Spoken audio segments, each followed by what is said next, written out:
Hey, this is a video for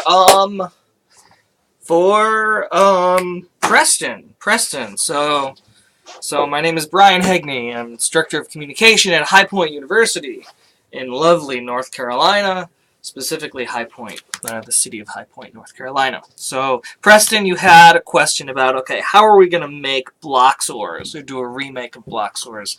And I was just thinking about how are we going to use Unreal to do it. I don't know if I have the right answer.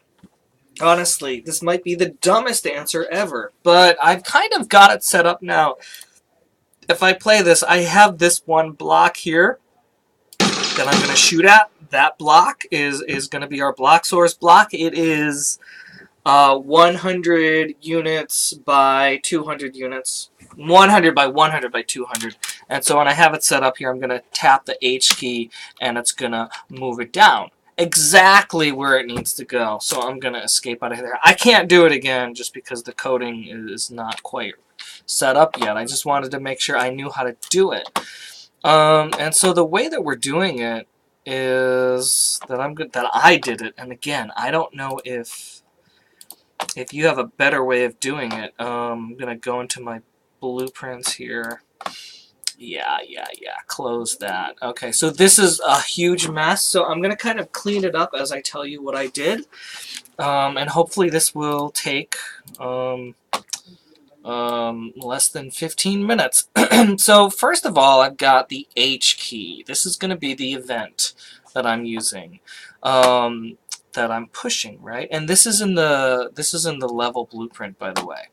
What I'm actually doing is I have a blueprint called Bloxorz Actor. It's an actor blueprint, and it's made up of a default scene root and a static mesh component that has the shape cube on it. And I know that shape cube is 100 units by 100 units, and I scaled it in the Z by 2, so it's 200 units tall. Exactly. And if you look at the pivot point is in the center right now. There's probably a better way we're going to set it up as we move forward with this method of doing it. But for right now, it's in the center of that block. Okay, so I know to move that pivot point is actually what I'm going to be doing because we want to kind of have this block move. Oh, do I have a block? If I want that block to move on its edge, I don't have a block to really make this point, unfortunately. But essentially, I want that pivot point to move to this edge when I want it to come down that way. And that's essentially what I'm going to be doing in this code. Okay, so here, when I push H, what I'm going to do is I have a rotator variable.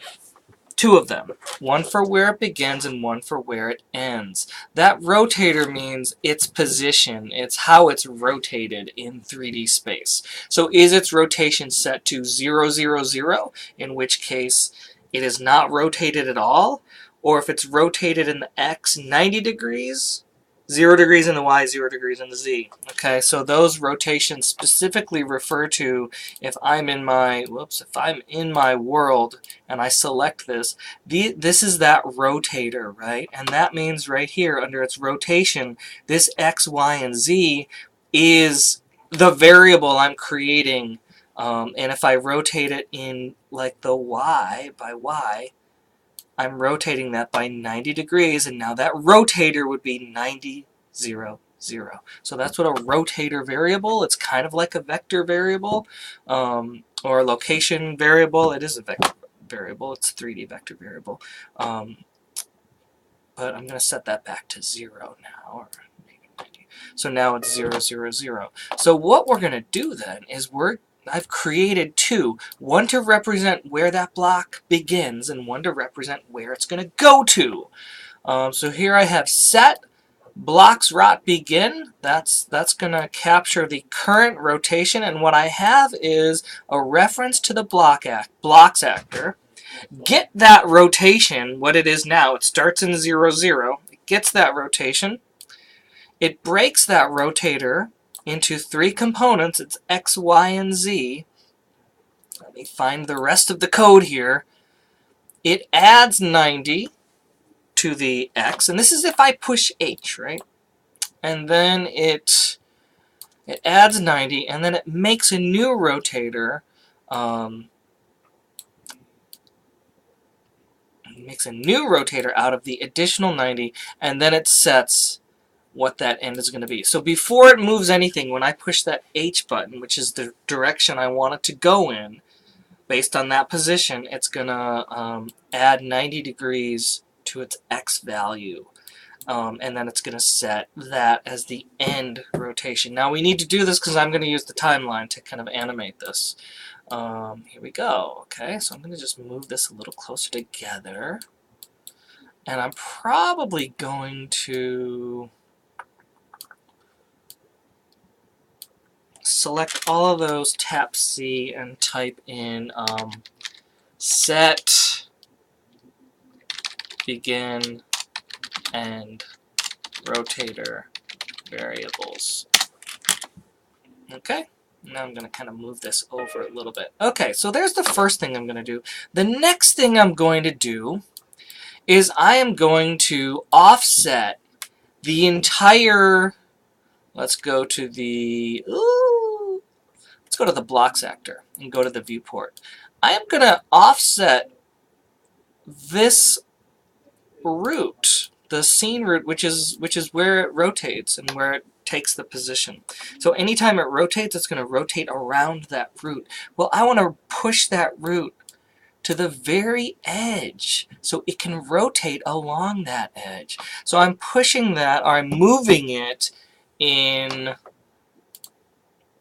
the Y direction. I hope this is right. I might want to change that. I might need to offset that to the local X direction. We'll figure that out in a moment. But basically I'm moving the scene root. Now if I just move the scene root, I'm actually going to show you what that looks like. What I'm going to do, I need to do two things. Move the scene root and then move the box component back in the opposite direction so it looks like it doesn't move. So if I alt-click this and I just move that offset, I'm going to compile that and show you what that looks like. If I just tap H now, it moves the scene root, and the scene root moves the block, the entire thing, because the block is a component of that. So what I want to do instead is move the scene root, but then move the box back, which it won't move the scene root if I do that. And so that's what this does. It adds the offset to, let's move this here. Okay. So I'm doing two things. I'm taking this Bloxorz actor. And the first thing I do is I just move the root component, but from there I'm going to move the box component backwards in the same amount, a -50, or the same amount backwards, which is -50. And I am going to select these, and I'm going to type a comment, and I'm going to say moves scene root box static mesh. There, that should help. Once I do that, now I can actually make that timeline rotate the box, because without doing this step, it's going to rotate it around the center of the piece. So I know, why am I holding that? So it'll go into the flooring, right? I don't want to do that. So from there, I am going to, let's move all of this stuff. I don't need that. Let's make this kind of pretty. This is set actor rotation. Okay, let's just bring all of this stuff here. Bring this here. And I'm going to make this kind of pretty. I'm using this Bloxorz actor in another place, but I'm just going to Control C and Control V over here and just reuse it so that I don't have that long string. Okay, now we're going to do the animation. And we're going to use this animation the same way we've kind of used it before, where I have a timeline here. Now my timeline, whoops, there we go. My timeline it goes from 0 to 1 through 0.25 seconds. And And I have to check on use last keyframe for this. If that's not checked, it's not going to work. Normally we've been doing linear animation, but you know what's a little cooler? Auto is a little cooler, and then we can really have control over the curve of this line. That's all. So you know how to set up a timeline, and what we're gonna do is set. We're gonna do a rotator lerp. We've used lerps before. This time we've used we have used vector lerps that go from one location to the next. This time we're using the rotator lerp, and it's going to go from that begin rotator to the end rotator, and that's just adding 90 degrees in that x-axis. And that new track 1 is that animation that plays from 0 to 1 as a value in 0.25 seconds. And so what that's doing is that's setting the relative actor location. Let me do this. Oh, I don't need this. I don't need that at all. And all it's doing is it's saying play the timeline and update the relative rotation of Bloxorz and in 0.25 seconds, basically, because that's what the timeline does, from the begin point to the end point. And I'm going to highlight all of this and type C and say animation. There. So I have 3 components to this: setting the vector and begin end variables, moving the scene root and the static mesh appropriately, and then animate it. And so I'm going to compile that. And once we get that, I'm going to hit play. That's what allows us to tap H. Whoops, and there it goes. Oops, sorry, you didn't see that. So tap H once, and it goes, and it plays. Now, I haven't set up all of the other rules, because essentially what we have here, unfortunately, doing it this way, maybe I can have this block here, this block here, yeah. So we've got a box, right? And there's 6 faces it could be sitting on. And what we're going to have to do is, if we wanted to, let's do this, rotate this way, well, the pivot point has to be on this edge. And if we wanted to rotate this way, the pivot point has to be on that edge. So we have to know what face it's on and what arrow you're going to push to move the pivot point over, and then move the block over so that the pivot point, you know, is there and not somewhere else. So when we do that, so this is the first step, what I kind of showed you, what I figured out. And then this is just the one case where it's on that face and we are hitting the right arrow. Oops, we're not there.